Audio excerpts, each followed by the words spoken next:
Good morning, good night. This is going to be a quick and simple video for you. Going to do a review of this Coverking cover, and we'll get the tender onto the car.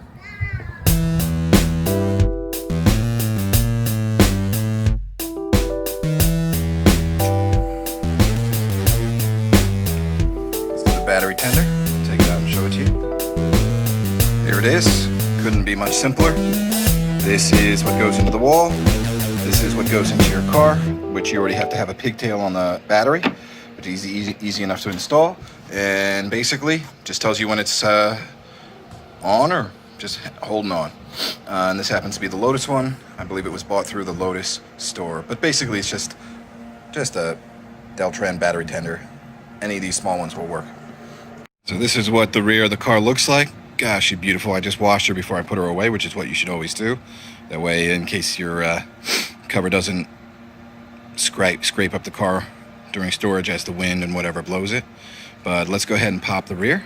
Here's the key. Gonna do a little press. Got to do 2 slow presses, and up she goes. I can see them. There you go. But I can see. Don't climb on the car. Oh, how No, see? don't climb on the car. I see it. In here I've got a window shade and a couple of masks and some microfiber towels. Over here, this is the pigtail we're looking for. So let's go ahead and get that going.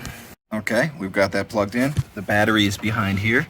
So there's a little battery box. So I'm not gonna pull this all the way off because that messes up, that thing. But anyway, that's the battery box. So behind here is the battery. Get this all tucked back up underneath there so it looks a little better. So these end of the pigtails go to the battery. Basically, one goes to the positive, one goes to the negative. You leave that on the car all the time through the battery box. And then this you can attach and disconnect as needed. And that, of course, goes to the actual tender. So now that we're all done with that. Okay, so as I want you to see, there's a couple of lights down here. There's 1 and 2. I can't believe the redundant trunk lights for this tiny little trunk. But anyway, Lotus did do it because this was their luxury car. There's even a 12-volt power, which I don't know what you would do with, but it's here, and I'm going to think of something cool to do with that. If you have any ideas, let me know in the comments. So the final thing to kind of think about here is where to run this. And basically a lot of people say that they leave the trunk open or partially open and they just kind of put it down and kind of let it go like this. And I don't like that. I'd like it to be fully closed, especially so those 2 lights go out, which is what we want. So the switch has to be engaged for that. I believe, even though right now it looks closed, it's not. But I don't like the way this is kind of pinching the wire. Now, if you look over here, there's a little bit of a body panel gap that's quite a bit larger. It is even on both sides, so it's not like they assembled the car wrong. It's maybe they just did it like that on purpose, or you could, insert joke about Lotus design and engineering here, and manufacturing. But anyway, what I'm going to do is I'm going to kind of route it up against this here, and I want all of this to be in there. I want this to kind of be here. So put that under like that, kind of put this like that. It will compress on the weather stripping, but that's kind of, we're okay with that. That's what is sort of there to be done. Now, I think I'm gonna come up with a creative way to check if these lights are on, and I'm gonna have my daughter help me with that. She's over here. She's blowing some bubbles right now, but let's see if we can actually employ her to help check those lights. Hey, baby. You say hi? All right. Violet, I have some work. You want to help Daddy? Yeah. All right, put that down. Come help me. Come on over. Go ahead, put that down. Violet, are you comfortable over there? You like that? Yeah. Okay, you're going to do Daddy a favor. I'm going to close this, okay? I'm going to close the trunk, and then you're going to look, and you're going to tell Daddy if these little lights are on or off, okay? Okay. And tell me if it's on right now. Okay. Is it on or off? On. Is it on or off right now? It's on. Okay, good. If it goes off, you tell me, okay? Lay down. Lay down in here. Lay down well. Move your hand down. Are you good? Okay. Daddy, tell me if it's on or off. Is it on? Okay. Okay. How about now? Is it on or off? Speak loudly. On or off? Did you say on? How about now? On or off? Say loudly. Off? Okay. Should we get her out of there? Maybe we'll leave her in there for a little while. How about now? On or off? What'd you say? Okay, you ready to get out? Yeah. Was that fun? Yes. Do you like this car? Yes. What type of car is this? Lotus. What type? Lotus. All right. Is the Lotus good? Yes. Do you like this car? Yes. Why? Because I like it. Do you get to sit in there? Yes. All right. Very good. Figured out the easiest way to check if the trunk lights stay on or off. You just need a 3-year-old kid. It does cost a lot to have a 3-year-old kid, and it takes years to make one, but, you know, they do come in handy on occasion. All right, so basically I'm running it pretty much through here. I see that's a spot. I want to avoid that because that's where where this point comes down and contacts. So we're going to try and just do maybe, I want it to run as flat as possible. Let's see if I can get this to work. Okay, I think that's the best I'm going to be able to get it today, kind of like that. And let's go ahead and put it down.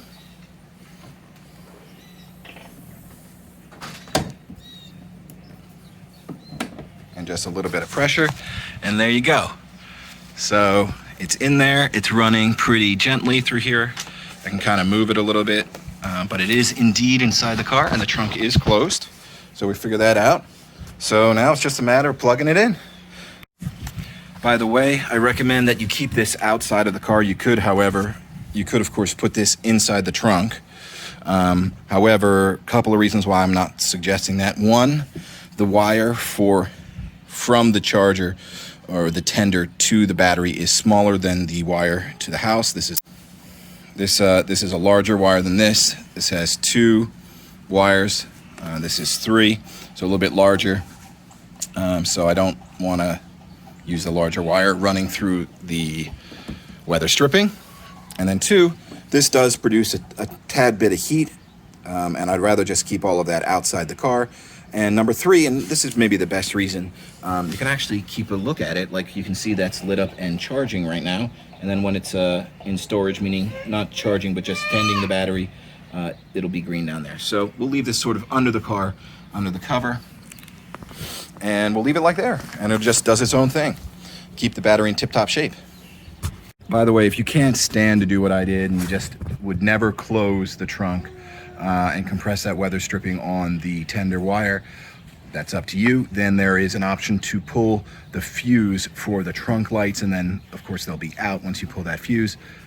So not my preference, but that's something you can do if you just can't stand what I'm doing here.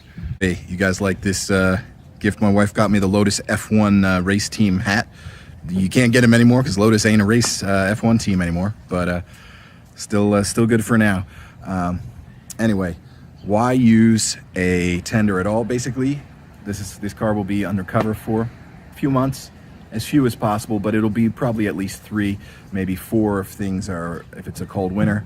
And I'm gonna try to take it out and start it every month or 2, or actually get it out on the road if it's a unusually warm day.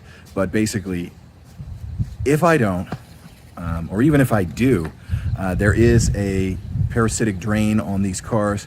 The battery will go flat. It's actually not a big battery to begin with for lightness reasons.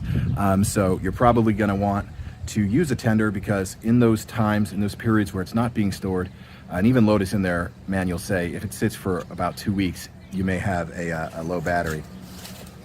So basically, if it sits for 2 weeks or so, you'll probably have, a low battery, especially if you're not driving it all that much to begin with. It's a shame. They deserve to be driven. Tender will keep the battery nice and well charged for you. So that's the reason to have a tender.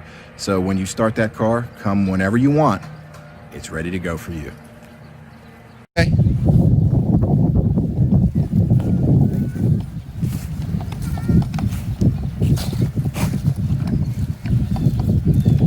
One thing to remember once you do start up your car, make sure you unplug that tender.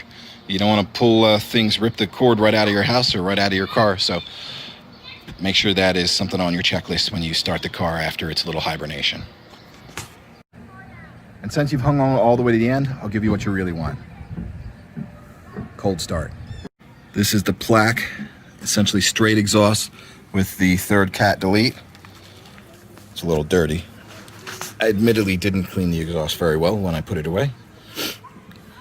But let's go ahead and get this thing started.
So there's the tender, just sitting underneath the car.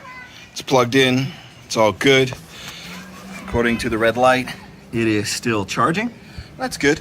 Car sat for about a week before I actually put this on, and that's fine. I will say this, the Coverking cover for the 2011 Lotus Evora, I went for the option without there was two options on their website. One said larger rear splitter, the other one said standard rear splitter. I went with the standard, and it fits quite all right in the rear. Here's the car. It's got the Coverking cover on it. I do not recommend it if you have an Evora. Cover seems made well enough, but doesn't fit worth a damn. This is my second one. I've had the first one replaced. Good customer service. They replaced it with very few questions asked. Guess what? The second one didn't fit neither.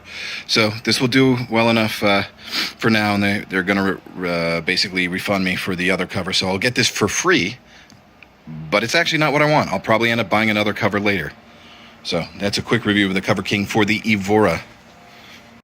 So as you can see, that all fits pretty well in the rear, but here's where it starts getting messed up, okay? Basically, as you go around, the front gets tight in the places where you don't want it to be tight and loose in places where you don't want it to be loose. So essentially, you see this crease running across the front. That's because this mirror basically is super tight, and it's just bunching it up and pulling everything that way.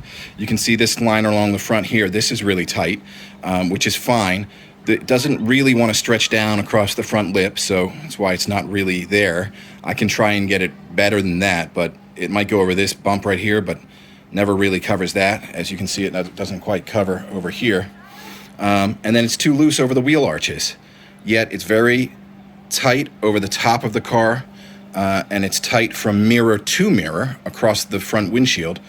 But yeah, long story short, it doesn't fit great. This is the second one I've got from them. Like, for example, look how ridiculous this mirror bag is. Like, it's super tight here. It's tight across where you see the creases, but you know, it's tight because the mirror is filling this up, and it's tight across this way, across the front. But basically, you know, it's loose here. Like, this is too loose here over the wheel arches. So yeah, the fit is not great. I'm not going to go ahead and recommend the Coverking cover for this 2011 Lotus Evora.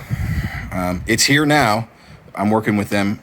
They do have good customer service. I will say that. To their credit, Coverking has been excellent to work with throughout this. They did give me a second one with basically no questions asked. I sent pictures and they said, sure, we'll send you out another one. Unfortunately, it fit basically just as bad or possibly even worse than the first one. But you can see it's just not a good fit here. I mean, again, too tight on the mirrors. I think having the mirrors, the mirror bags be bigger would make a big difference to the way this actual thing fits. Because I think once you got them loose, then everything would pull forward and this would fit better over the front of the car. But anyway, as it is today, the mirror bags are either too small and or in the wrong location, and it just doesn't fit well. I mean, this is pretty unacceptable. So, anyway, all that being said, take care. I finagled with it a little bit in the front, and I got it to go over the lip a bit more. You know, it is red. I'd like the car to be as covered as possible, just to protect the paint, protect the color. But unfortunately, it just doesn't fit well. Like, I'll try to pull this down for you, and you'll see. Yeah, that's quite a bit of force I'm giving on it. And I thought maybe this material would stretch a little bit, and it just doesn't seem to stretch. I mean, that's a good and a bad thing in this case, right? So, if it stretched a little bit, like for example, if they use the same pattern in one of their more elastic materials, this might fit just right. I should tell you what the name of this cover is. So this is the insert cover name here.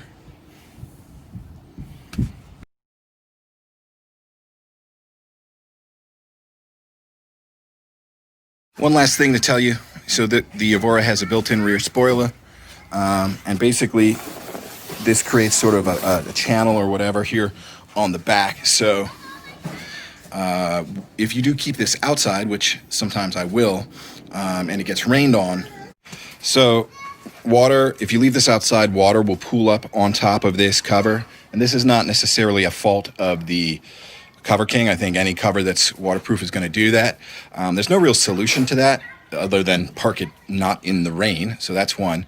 So basically the only thing I could think of was putting basically an inflatable balloon, so maybe something felt lined or something so it doesn't scratch the car, underneath the cover and on top of the car so that it sort of raises up this area and then it sheds water off the top.